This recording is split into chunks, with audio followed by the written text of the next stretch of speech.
আসন্ন ADC village committee নির্বাচন নিয়ে প্রশাসনিক প্রস্তুতি শুরু করল রাজ্য নির্বাচন কমিশন। আজ আগরতলার প্রজ্ঞা ভবনে রাজ্য নির্বাচন কমিশনের উদ্যোগে এক বৈঠক অনুষ্ঠিত হয়।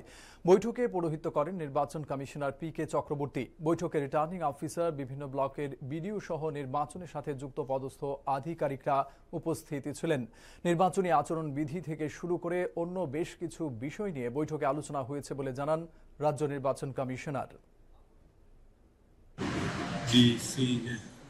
এডিসি ভিলেজ কমিটি আছে, ভিলেজ কমিটি ইলেকশন এনসুইং আছে।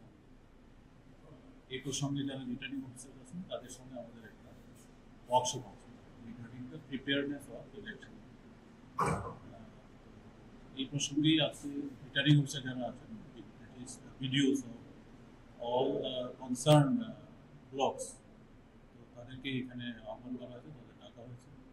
তাদের প্রিপেয়ারনেস নিয়ে আলোচনা এবং কী কী করণীয়, রুলস অ্যান্ড রেগুলেশনস, অবজারভেন্স কী কী করে তাদের, মডেল কোড অফ কন্ডাক্ট কী অবজার্ভ করবে, nomination paper how to receive, how to deal with scrutiny nomination paper,